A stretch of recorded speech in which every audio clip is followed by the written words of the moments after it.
Warning. You are now tuned in to 7 Mile Radio. 7 Mile Radio. What's good, everybody? It's your girl, Keisha Key. Make sure y'all tune into the Keisha Key Show every Wednesday at 7 p.m. on 7 Mile Radio. To donate to the show, purchase merchandise, check out old episodes, or register your business to be a sponsor for the Keisha Key Show, visit 7mileradio.com/Keisha Key.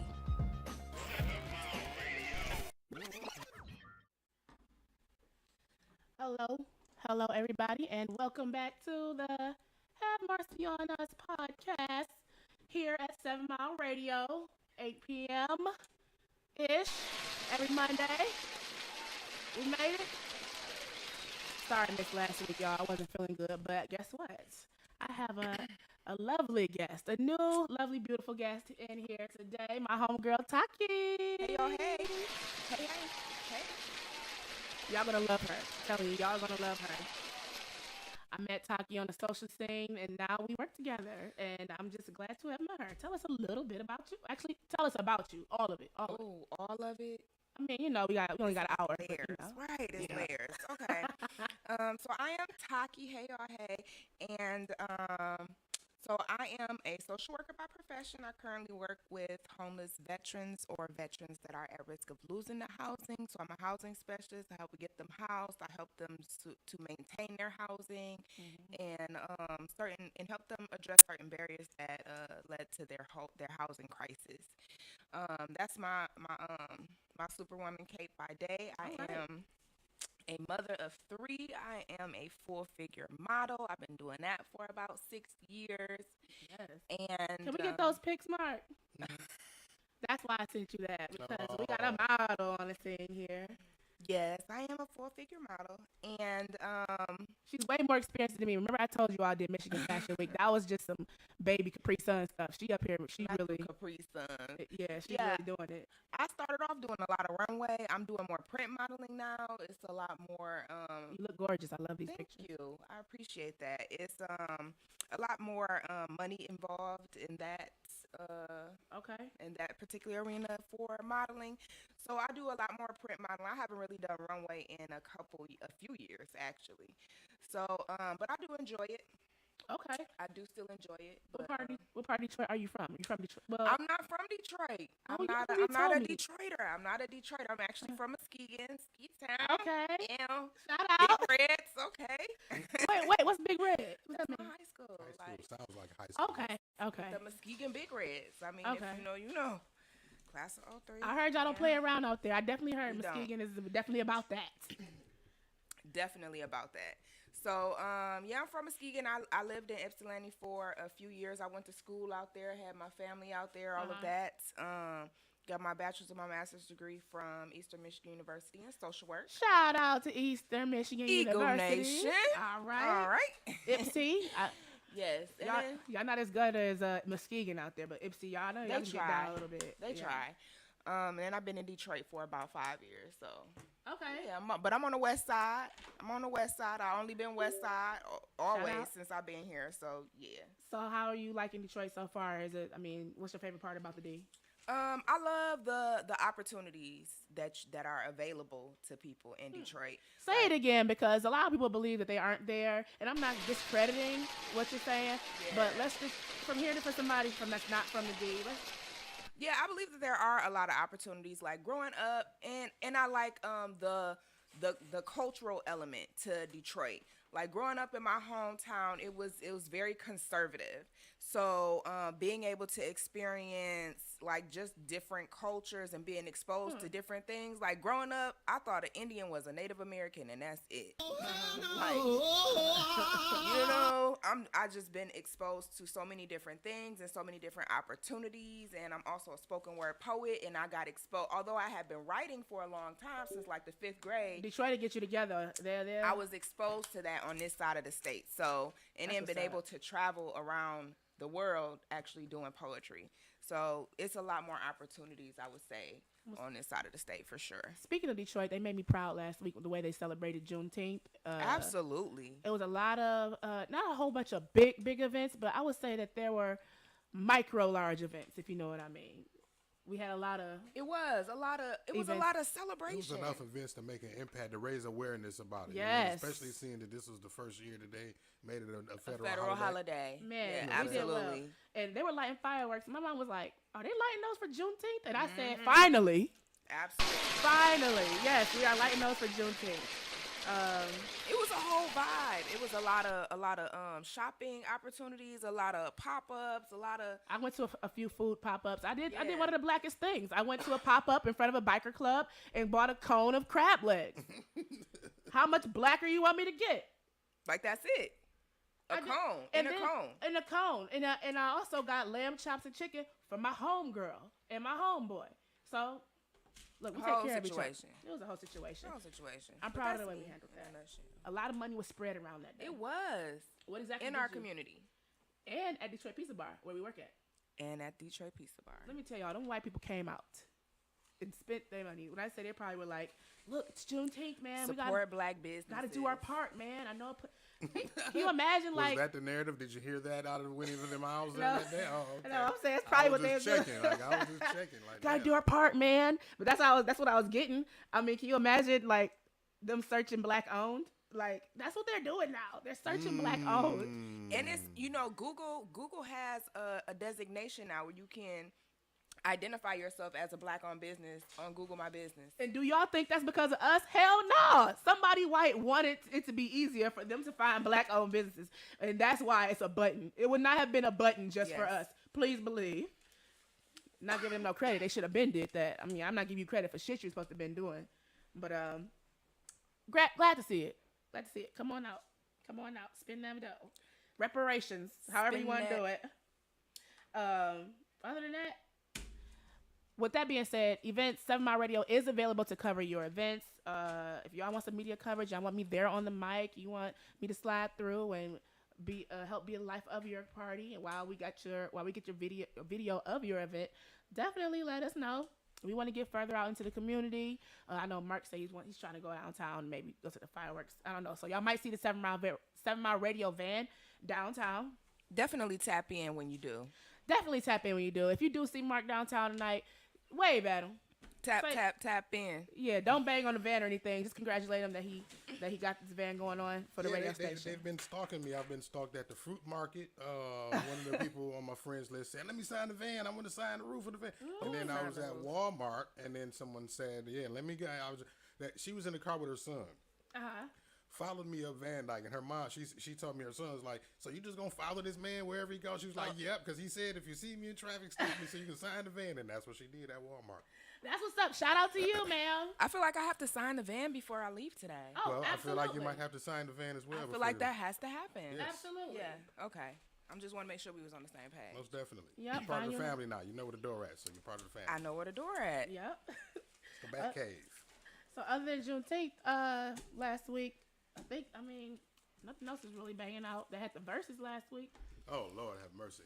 The The verses. verses. Omarion and Or was it the open mic? The shenanigans. It was it the was. open mic. It was more so like an R&B open mic on the west side of Detroit. Everybody. It's because nobody had enough hits. I thought I It was saw a Mark R&B on stage. It was an R&B karaoke. That's what it was. Yeah, That was nobody like had R&B. enough hits for it to just be like two artists. Nobody so had enough vocals, but Mario. let's just everybody. And he did a concert here like the next day, didn't he? Yeah, him and all of those Bobby V and all of the other people that was fucking up throughout the duration of the concert. And I just feel like R&B singers from that era are clearly not the same as the R&B singers that were from the generation before them. And Casey and JoJo and them can still sing. But see, and then it continued at the BET Awards. Like, who was that that butchered their performance at the BET Awards and kept looking at the mic like it was the mic singing wrong? Who's that? guy? Let's talk about it. Who was that? Because I only saw a few clips. I don't know who it was. I couldn't tell by listening to What it. was I know it? that much. It was the mic's fault though. I don't know. He kept looking at it like, then he look at the mic like, oh. They didn't turn on his auto tune. Mic Yeah, maybe check. it was. Yeah, maybe they Yeah, he was trying to figure out why y'all ain't He wasn't matching the tune. making him sound better. There was somebody on the internet, Dolly. His name is Hello Dolly. He's an instrumentalist and a musician on IG, and he made a great point. You could tell some of these singers did not come up in the church singing because Listen, baby. you gotta get used to a lot of faulty issues going on with the sound system. You gotta learn how to hear feedback from when you're singing. learn about when the mics do go out. What you gonna do? It's a whole. You gotta learn to improvise. You gotta improvise. You gotta be quick on your feet. Ad lib. But the most part, the biggest part about the BET Awards that seemed to get the most attention was P Diddy's thank you. First of all, the acceptance speech. I did watch his entire dedication, and I really enjoyed the performers. Mary J, of course, did her thing. Lil Kim, the queen, put respect to her name, sure did her thing. Other bad boy people in the bad boy songs, and Diddy definitely did his 3-step Diddy bop. But at the end of the day, he thanked his people, and people are saying that he should have thanked Carisha, and that she honed herself because he didn't thank her. And I just want to know, what is the salt about their relationship? What's the salt? Why are people so salty? I mean, do they actually are they in a actual relationship? And whatever the relationship is that relationship. Me and Taki have a relationship. Me and you have a relationship, Mark. Enough they got one. For her to deserve, like, did she earn recognition in a speech that is going to be? In his, what is it? What was they giving him the honor? What was they giving him? The Lifetime Achievement Award? Lifetime Achievement Award. She has no fucking spot in a fucking speech about his lifetime achievement. And why would people even bring that up? Why would you go as far as Why is it an issue? They're trying to find a reason to invalidate their relationship. Whatever relationship they have, people are upset about it, and they want to find a reason to call it bullshit. When both of them are clearly okay with what's going on here. Whatever it is, they cool with it. So I feel like we should just mind our business, drink water, and mind our business. Absolutely. I think the more precious part of Diddy's performances were his dedication to Kim Porter. He did, Beautiful. Every step I teared up a little bit. Like, actually, I did tear up. Because, dang, Kim, why you leaving so soon? Such a beautiful person. That was messed up. Such a beautiful person.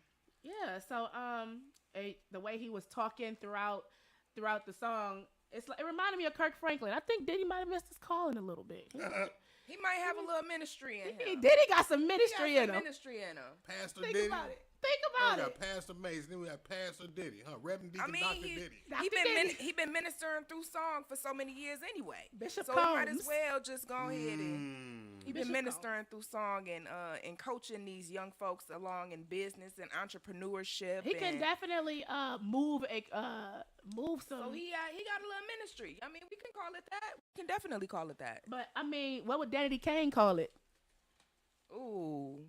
I mean, why Danny Kane ain't perform at BET Awards for Diddy, huh? Womp womp. What was the boys band called? Day 26. I'm gonna say Day After Next. Yeah, Day 26. I thought Day 26 was the girls. No, that's Danny Kane. No, but from here. Who was the girls that was from here? It was one from. Was it Danny Kane? Yeah, one of them was from here. Hoops. No, Sarah Stokes. Yeah, it's just he. Ann Arbor. Okay, so everybody it's always gonna be some shenanigans in the music, and I think that one thing it is important for artists to understand that the business behind music more so than the artistry. I think he understands it like a mug. It's more 90. This a 90-10 type situation, and I think that's how a lot of artists get screwed in the business. Yeah. I was definitely happy to see all the people that came out. Just turn it. This way. Yep. Turn it. I'm gonna leave it light. So, another performance was Big Lotto. Looked like she had one of the biggest performances she ever had. You remember Big Lotto? Like, she was calling herself Mulatto. And she changed her name. Yeah, let's talk about that. So, let's talk about why she had to change that. Because she, for a long time, was against changing it. Even after, initially people were saying a lot about the name and about, like the history of the name. Yeah, so terrible. So she was originally against changing her name. And then maybe she got to a point where she really started listening to maybe some of her publicists, marketing managers and people that are, her managers or her management team highly suggested that would be a good move. And she already said Lotto a lot. And she anyway, said a whole lot. Yeah. And she also already said Lotto a lot. Interesting enough, she's not even mulatto. But she did bring Mulatto out on stage. Mariah sang. She brought Mariah out. Did you call Mariah mulatto? And Mariah sang. Screaming. Mariah sang in ways that I haven't heard her sing before. I know she probably pre-recorded that, but I still respect it. Screaming. Jack Harlow, the white rapper. You know who that is? I heard his song. I mean, I associated the song with him today. I did not know that was his song. But okay. I'm kind of tired of white rappers. That's all I gotta say about that. He's cool though. But Kendrick was not there, but he did do a performance in Europe. Did you all see it? Yes, I did. He had the iced out Jesus Yes. crown of thorns on. In Glastonbury, he did a performance, and I saw at the end of the performance where he shouted out basically what's going on over here in the U.S., the Roe versus Wade situation, and he said something about controlling women's bodies. He made a comment at the end of it, and it took Europe a little while to click on because I don't think they have those kind of issues over there, but these kind of issues over there. But at the end of his song, he walked off stage shouting out. He basically was going against Roe versus Wade in his words. So the name of the show today is called Control, and the reason it's called Control, because that's definitely what they're trying to do. A lot of people felt this way about the vaccines. I don't know if it's the same people who feel that way about abortion, but it's crazy because a lot of the people that I remember seeing that were, pushing the vaccine are now pro-life, and like, okay. I thought you were pro-choice. Since they on booster 98 now. Like what booster number we on? I don't know, but I need to get one. Shit, it's summer cold. I don't want no summer cold. But I do want to break down Roe versus Wade for a lot of people who may or may not understand, and I actually got more of an understanding about it today than I previously had. So Roe versus Wade was a law implemented in 1973 to constitutionalize. It gives the right to get abortions. The right to choose. The right to choose to have abortions. Negating whatever laws that said that we couldn't, constitutionalize for us. So right now, they overturned it. Basically, there is no federal right to an abortion anymore. Kind of like when weed was illegal federally, and then they let the states go on to make their own decisions about it. They're doing the same thing with abortion right now. So I just made a comment on the last show that said, okay, so basically now they got to let all of the people who are in jail for weed out now. They're overturning this. They're what they did for the weed. Yeah, they started initiatives to let people who are getting weed charges. They're trying to do their little reparations for them. But it's different. So it's different levels to this, okay? So we talking about you have federal prison and then you have state prison. Right. So when federal laws change, like absolutely the feds, they can start, adjusting sentences and stuff for people. States rarely do that. But federally, yes, they do. So now we'll see what happens with it. There are states that had trigger laws, and let me explain what trigger law is. It's useless as long the trigger laws were useless as long as Roe versus Wade were in effect. The trigger laws that would make it illegal for you to have abortions to whatever degree. There are different types of bans. I have a list of the different types of bans, so you can see different states have different types of bans. So. Michigan has a pre-Roe ban, which is because our law was in place before Roe versus Wade. It was enacted before 1973. It never was removed. But when Roe versus Wade got in there, it's inactive. But now that Roe versus Wade is overturned, that law can become active. We have 30 days to decide whether we're going to do that or not. Trigger bans. They're designed to take effect immediately after Roe was overturned. 22 states have trigger bans in place. Already ready for this shit to be overturned. There's a near total ban. That was enacted after Roe in some states. It bans abortions at all circumstances. That usually doesn't get passed through Supreme Court. 6-week ban. You can't have abortion past 6 weeks. 8-week bans. You can't have abortion past 8 weeks. It's very interesting because some people don't find out they're pregnant until after that. Correct. So it just shows how unfamiliar or dismissive these laws and these people who are making them are toward the female reproductive system. You must not know shit. So let me say, like, I have 3 children, right? And I always knew at like 6 weeks each time, like you just feel different. Your body feels different. And it for me, it always happened at around 6 weeks. Like I'll start getting dizzy or stuff, just different symptoms that made me be like, okay, I should probably go and see what's going on here. And sometimes you don't even be pregnant. You're like, oh, this is a bad period. And it takes sometimes women, like I know women that have gone like the whole first trimester. That's 12 weeks and didn't know that they were pregnant, or halfway even through their second one and don't even know it. Absolutely, barely showing. So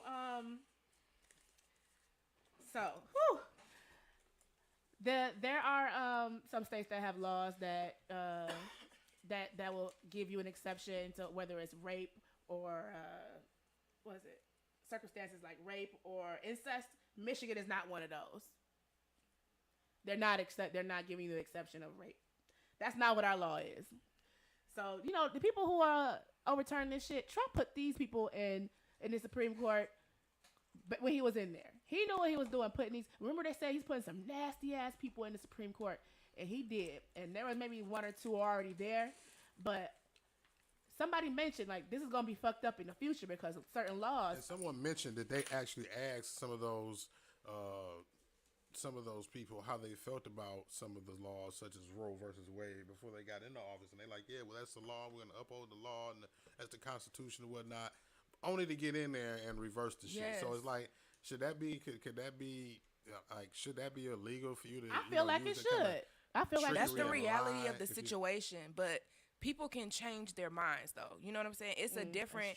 It's not like it's a difference from like. Can you put the phone number up, Mark? If y'all want to call in and weigh in on this, please do. I had some people that said they would. Definitely give me a call. I think that it's a difference in saying like you either killed somebody or you didn't, and then you running on the platform, and then you eventually change your mind and say, I don't want to run on this platform anymore. I feel this way now. And people can do that.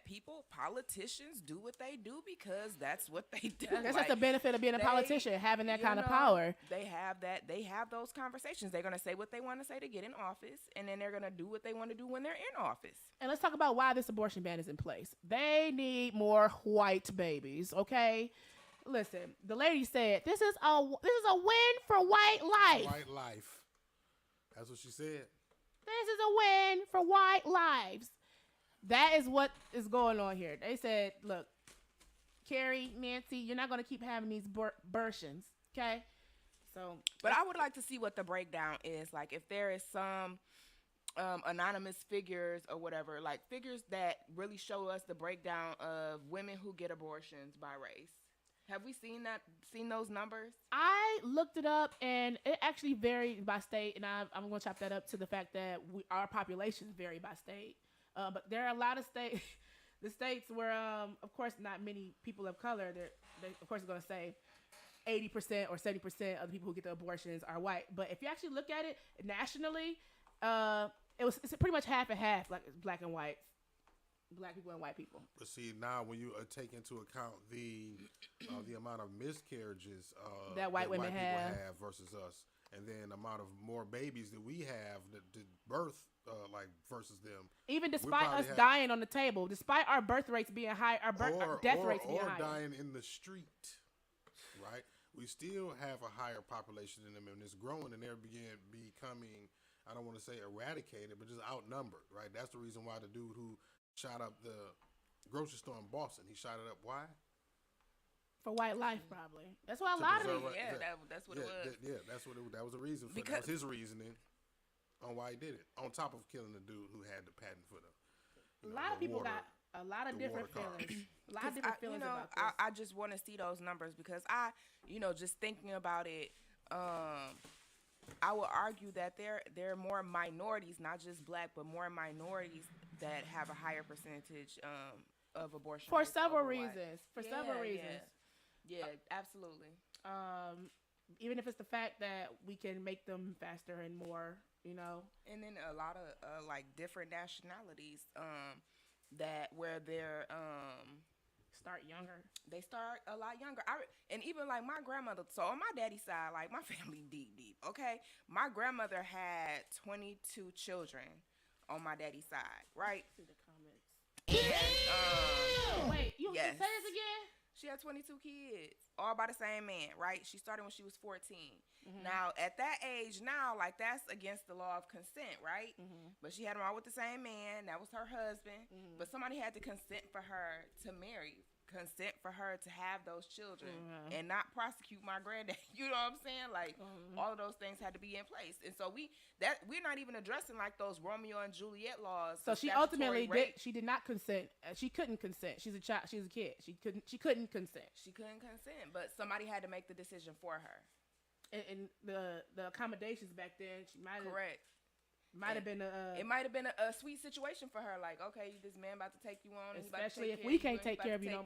Right, all of these kids and all of that. But you know, when you start having that many kids back to back like that, they eventually start raising themselves. I can't even imagine. I only got 3, and I can't. You know, I just be like, y'all, thug it out today. Well, I want to address the people who are weighing in on the subject. If you have raw sex, you don't really you can't be pro-life. Sorry, you can't be. If you have raw sex at all, we all have to understand that we take this risk whenever we lay down, even if we don't have raw sex. Okay, so it's a lot of men. What is that, Russian roulette? That's what it is. Okay, a lot of men are weighing in on the subject. I don't care about y'all's penis. Like this. Despite the fact that y'all can make 7 kids a day if y'all wanted to, I'm still not in y'all business. So it's very interesting how you all over here in my business, and you don't even want to be a dad. Ooh. Let's talk about how abortions are affected. The ban on abortions will affect men. Oh, you definitely the pappy, okay? You really gonna have a baby now? Like, it's very interesting how some people are in this sweet in between. Oh, if I don't want it, you shouldn't have it. I'm against abortion. Wait, so what is gonna save you? It sounds like you just want some level of control. That's the irony of it.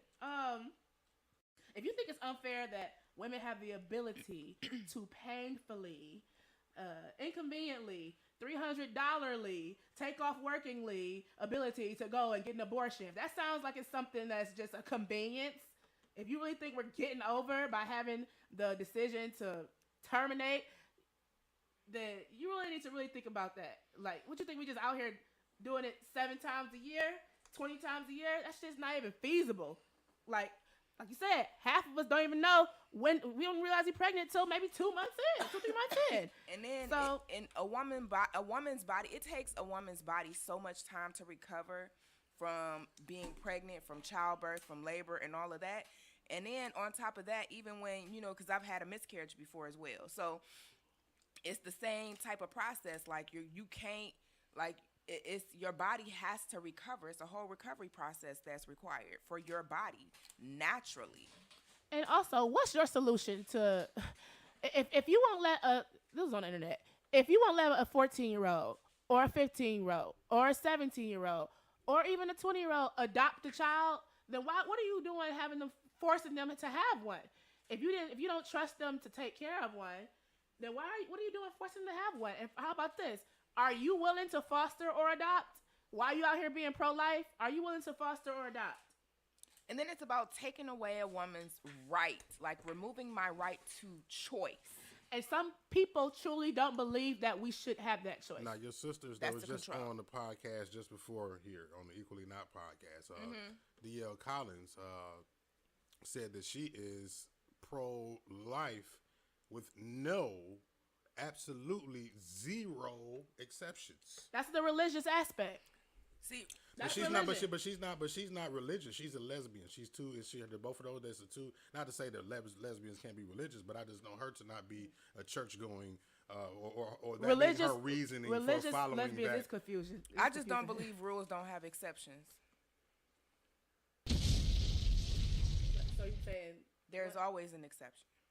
Oh, I get what you're saying. So I mean, and you know what they I mean, people. What's her reasoning? What's her reasoning? People in the comments ended because she felt like every life has a purpose, no matter what. Even if it was a child, a 9-year-old child who was raped by her father.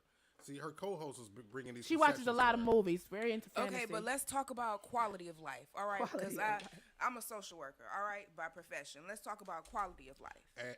And her co-host, who was a child who was brought up in the foster care system, was telling her that, you know what, just having that convenience of being able to put the child up for adoption is not the best thing anyway, either, because we talk about the quality of life.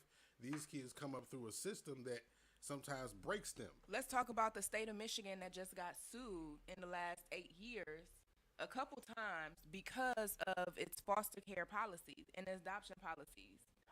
Because they had caseloads that were too large, where case managers weren't able to check on a lot of their foster kids, and kids were dying and being neglected in the foster care system.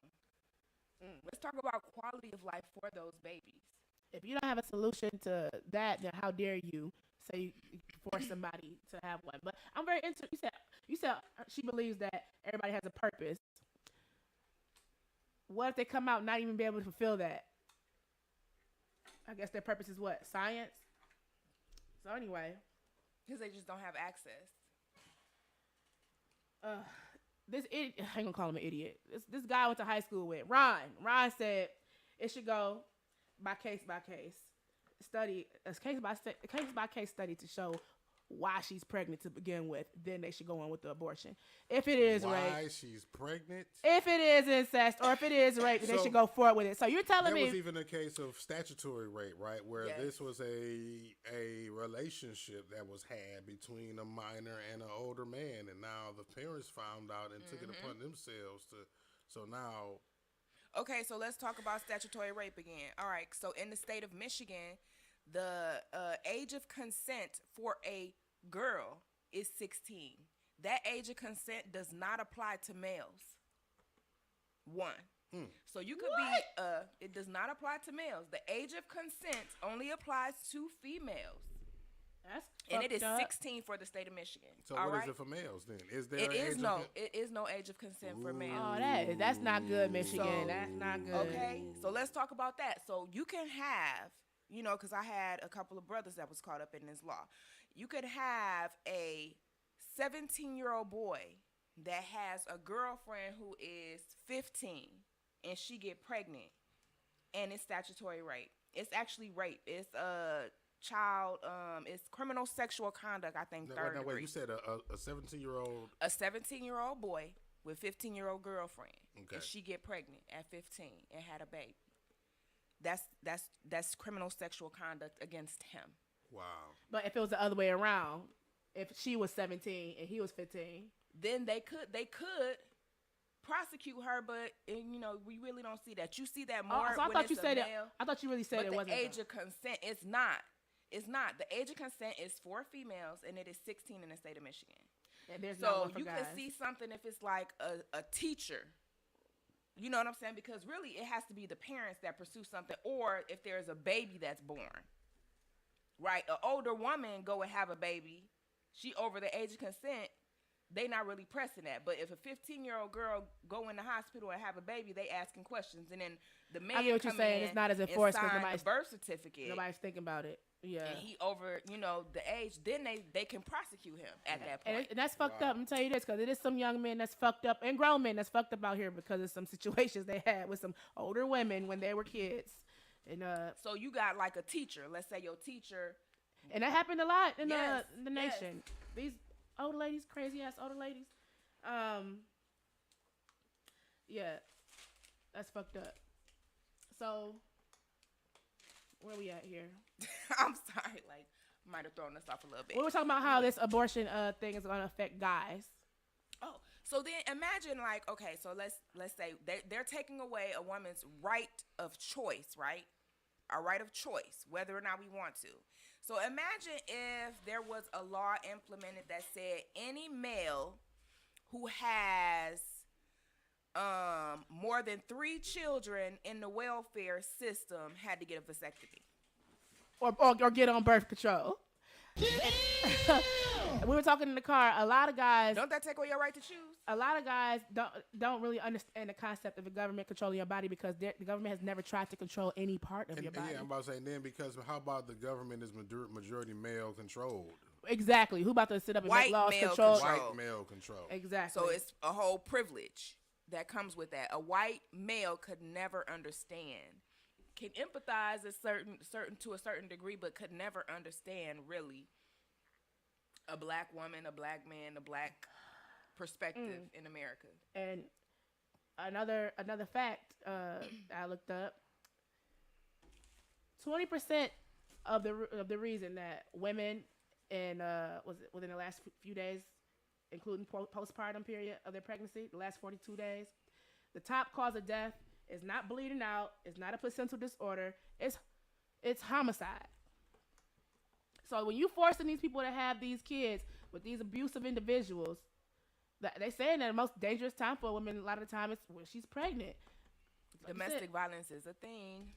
Okay, and we're not even just talking about the illnesses. We're talking about, honestly, we were in a homicide. I was in a gas station, and this lady showed me a picture of her goddaughter today. Rest in peace, Tierra Jones.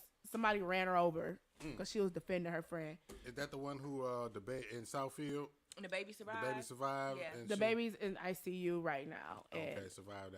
Hopefully the baby can, pull. I just ran into her godmother at the gas station. Wow. Showed me a picture. So I definitely told her I was going to give her, Wow. everybody prayers up. The mother's passed away. The baby's in ICU. And she was trying to defend her friend from her man, from an older guy she was dating. And he got road rage after he done beat up her girl, and now he ran her over. So, I don't know if you want to share this, but Taki was sharing a story with me the other day about we were saying that you're not going to ban abortions, you're going to ban safe abortions. People are still going to find a way to do this, whether they're running the girl over, whether they're going to do the hanger or whatever. It's going to happen in alleyways. It's going to happen in garages. It's going to happen in basements. Women are still going to do it. It's going to be a lot cheaper because you're not getting the quality of care. They're not going to be medicated. Y'all remember, it's in that Tyler Perry movie, 4 Color Girls. Remember in the movie, the girl had an abortion in the garage somewhere. And then, I don't know. People tell these kind of stories, but that shit really be happening. But one of my customers at the Detroit Pizza Bar, I'm also a bartender. I didn't even say that part. But one of my customers said that, his daddy, he's like, my daddy wasn't shit. And my mom contemplated having an abortion when she was pregnant with me because my daddy wasn't shit. But his uncle talked the mother out of it because at that time, abortions weren't legal. You couldn't have them. His wife ended up having an abortion in the alleyway or something, like some backdoor abortion, and messed her up to the point where she couldn't have kids. So when she went to her brother when she was pregnant with this baby, like, I don't want to have this baby because this nigga ain't shit. He like, don't do it, sis, because now she can't have kids. And I don't want you to have to go through that. So, it's going to be really unsafe. It's going to be really ugly. This whole thing is about to get real ugly. And like my homegirl Ray said, if they're starting here, where are they going to stop? If they literally can take that away, where are they going to stop? So, like you said, no safe abortions. And I wanna shout out my day job, Southwest Solutions. We got an email from our CEO today that really stated that they were going to be committed to making sure that we had we had the utmost quality of care even under the decision that was made today. Speaking specifically about the abortions, that they were really going to make sure that they were talking to our insurance companies and everything to make sure that we were still going to have access to good medical quality of care for reproductive and for family planning. So shout out to Southwest Solutions for that. Shout out to y'all. Sean LaFleur. I did see some companies that were sending those emails out and offering to pay for traveling for people who if they had to go out of state and get this done, which reminded me of 1950, like. Yeah, because even a lot of women from Toledo, Ohio, I know would come up to Michigan and get abortions done. Oh, I wonder how this is going to affect Planned Parenthood. Mr. Smiley, on Mr. Smiley, who's at Burris on YouTube, said it's to your state legislator to determine if it is law. It's just not law Correct. under the Constitution. Correct. Correct. And we were talking about that earlier, that's what they did. They're leaving it up to the states. And we were just mentioning that how some of these states already had laws in place that were waiting for Roe versus Wade to be overturned. And they had 30 They days. made it illegal soon as like 5 minutes. They canceled women's appointments.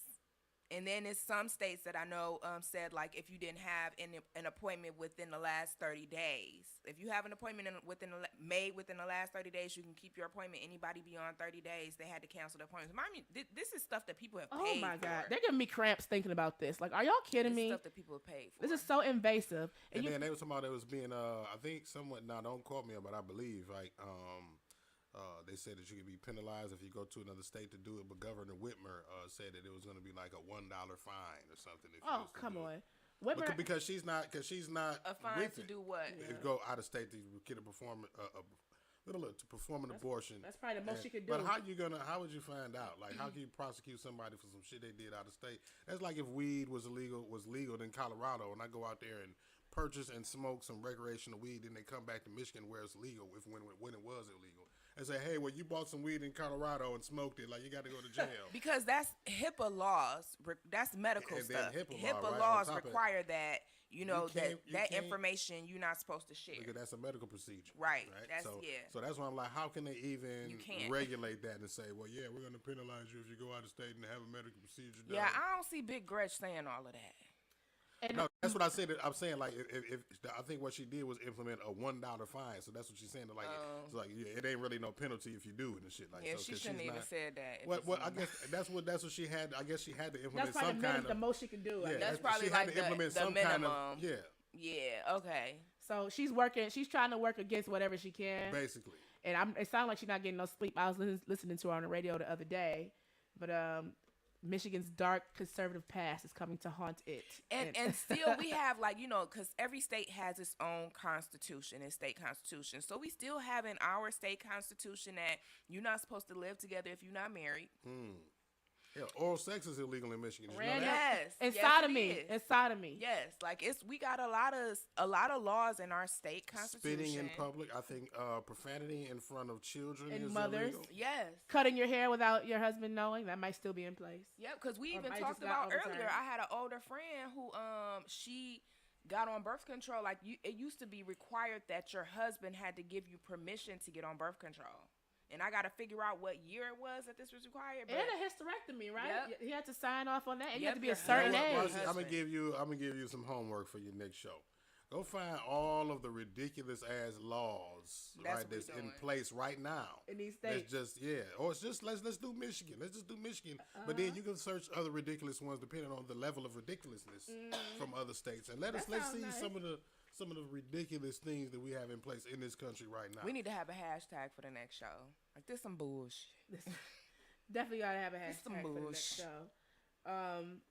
Well, there is one establishment trying to make it all better for us. I don't know if this is the best. First of all, Mark, can you see comments on yours? I can't see any comments. I don't see any comments. Okay, there aren't any comments. Maybe you got comments on YouTube. Maybe they're just scared on Facebook. I don't know what's going on. Why y'all scared to comment? It's okay. Y'all can watch it later, but or y'all can comment later. But Bobcat Bonnie's, that's a bar, I guess, in Detroit, and they were getting some flack because the day that Roe versus Wade was flipped, they said $5 drinks to anyone whose reproductive organs were affected today. People were saying nah, that's not cool. You're trying to profit off this situation. And then some people were I probably would have been one of the people who were happy that I was getting $5 margaritas. So, do you think it's a bit distasteful, Mark? Or as far as what you think, Mark? The promo that Bobcat Bonnie's did, you think it's a bit? Fashion Nova do it all the time. Every time something happens, Fashion Nova does it. Do y'all, when Will Smith slapped Chris Rock, Fashion Nova posted a promotion. Yeah, I seen that. Fashion Nova does it every flipping time. That was depending on the shit. Like Will Smith shit, I feel like that was like humorous. That was like good marketing. But considering this situation, that's it's too sensitive. That's kind of too sensitive of a topic. Really? Because I was gonna name the show Bun Control. Oh damn.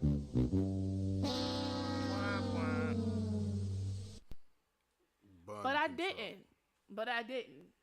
The coochie police. Woo. Okay, coochie control. Okay. I feel like that Lil Wayne song need to start. And I never been to off of the Bobcat first Bonnie's, Carter. but I never been to Bobcat Bonnie's, but Bobcat Bonnie's. like Taki Never said, been me and there her, either. we are bartenders and we bartend Well, together Top sometimes. shelf Taki.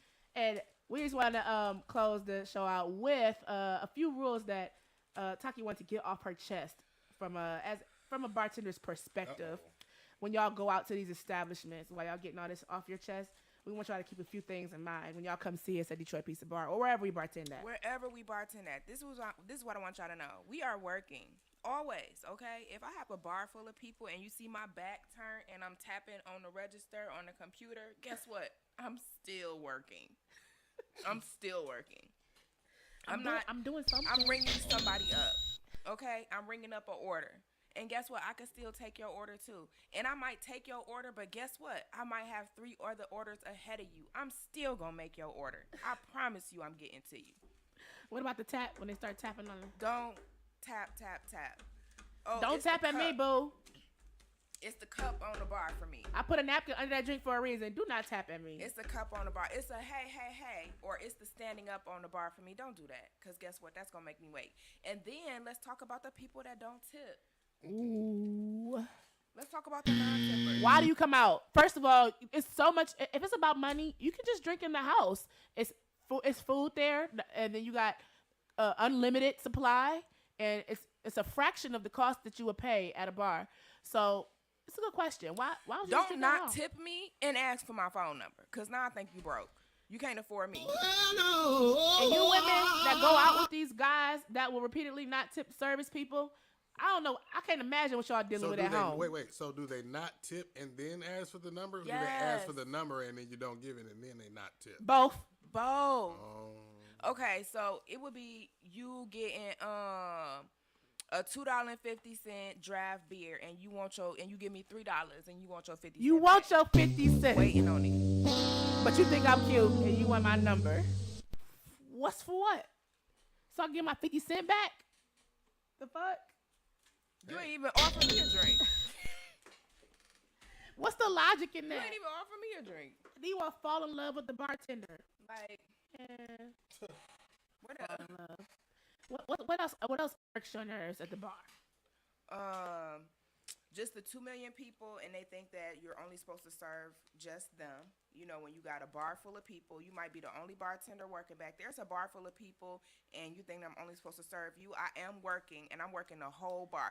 And the people who see you the only bartender and go sit all the way at the end of the bar, and they see all of these people over here. I had to And learn then that get because I mad normally do that. Because they got to wait for service. I learned that because the one spot we go to, it's mainly white, so I sit all the way at the end by myself because I don't want to, mingle. So I just learned that was getting on her nerves. Like, you're not going to get a lot of service down there. You just not, because I'm working mostly at this end of the bar. So do most bars have like the section where you go to get the, I don't know what it's called, where you line, the line is, I where think you get most the of them drinks? do. I think people Not know all. just to come to the middle of the bar. But and order their drink. sometimes it's like people sitting there. So now I got to stand behind people that Some sitting. bars have a section. That's what I'm where saying. Like it's like yeah. the little. Give us the feedback Or- as a customer in the bar. What grinds your gears about the bartender? Yeah, tell me about that. What grinds my gears about the What do we do bartender? that gets on your nerves? I don't see either one of y'all doing this, but like, when you, and I would attribute this to being overwork, right? When you have too many people at the bar, maybe making the drinks too fast and not making them strong enough, watering them down. All right, type let's shit. address that. Okay, because there's a specific measurement for every Right, liquor, right? Most definitely. I It is understand. not yours you pour at home. It's not. It's not the same. It's not. Well, the with same. me, maybe, And we but- working for specific establishments that have requirements for how we pour their Exactly. liquor. Some people have different, and I work for 4 different bars, right? One of the bars that I work at, they actually weigh the liquor after we pour to make sure that we're not overpouring. And if we do overpour, they charge us for that. They take it out our check. So I'm not going to overpour. It is certain bars where I might double tap you off. You know what I'm saying? But at the same time, because if I know who you are, I will ask people, how do you like your drink? Do you like to taste it? Because then it's not a difference in how much liquor you get. It's how much mixer you get. Put in, yeah. And then mixers got alcohol in it too, y'all. Don't be scared. That part. And then you would get people that come and ask for light ice on a drink. That doesn't mean more it's liquor. It's not going to change the amount of alcohol. It's not going to change the mixer. It's just going to make it look a little in the glass. You're going to get cavities fucking with me, all right? Talking about some That's no all. ice. Like, if it's a drink that come with a lot of ice, it come with a lot of ice for a reason. You want to be a little hydrated. Look, I shake all my cocktails. So you know, a Long Island come with a lot of ice for a reason. A Long Island got 4 different liquors in it. Oh. Come on, and triple sec on top of that. Flavor that's almost the same amount of liquor, amount of alcohol percentage as regular alcohol. People who drink Long Islands are usually trash individuals. Sometimes they generally nice people, but usually they're not good I'm people. screaming on the inside. All my Long Island drinkers. If y'all drinking more than 2 Long Islands, I'm keeping my eye on you. Okay. Everybody got on black Air Force One. But Long Oh, Island. absolutely, absolutely. That is the black Air Force One. I'm gonna start looking for that now. In a platinum FUBU jersey. Okay. Ooh. Hey, I got on FUBU flip flops right now. Platinum FUBU jersey. There's a difference. The platinum FUBU. The Fat Albert one. If Yes. you're doing more than 2 Long Islands, we looking for you. Okay. You can't be trusted. You probably shake with the left hand. You can't be trusted. You know why? You know why it's an insult to shake with your right hand in European countries? Because they wipe their ass with the right hand. I think we had that conversation on your show before. Yeah. I don't know, but I know They that. they shake with the left. I ain't shaking their hands at all. At all, right? Because they wipe their ass with their hand with no tissue. It's just a what's up. In another culture, What up, though? it's the left hand. Some cultures, it's the You left gonna hand. get a nod. Because when I used to work at this Kenyan bar, I would use my left hand. They'd be like, "Hell no!" Like, No, you just like gonna I get a look, I nod. just wipe my ass with my hand right in front of them or something. Like, I don't trust a lot of other countries' dental care anyway, so I just don't be touching people. I don't know why. dental care. It is, How do but we it's get a from it's a especially thing European for me. countries, especially it really European. is a thing for me. I look at your teeth and I see they're not right. It's just like, you know, I just, you know. So, like, we I were don't talking wanna about touch you. handshakes. How do we get on? Nope. I just period. feel you. Like I feel- I yeah. just don't trust. You know, like Especially Yeah, I'm European countries. I'm telling you, they'll let those teeth fall out and they'll eat them. Okay. They will. Like they be Fuck that. Fuck that. But we're gonna wrap this up. Is there running to the anything? front. Oh, I had a quote. My homeboy said something real funny online about the verses. It was about Brandy. Oh, did she get with her brother? Or did she get with him? Ooh. She got with him about He his kept singing. deleting his comments because he was sensitive about it. He been sensitive. She I'm was talking hoeing him. about- Yeah, but I'm saying like about what she was saying. He so just kept soft it. anyway. We already knew he was gonna act like that. Yeah. We're going to close this out with a quote from Mike Mills. He said, the wildest thing about the verses is that everybody is acting tough while singing all these love ballads, but Brandy is the only one on stage with a body. Thank y'all for tuning in. Y'all have a lovely evening. The real G.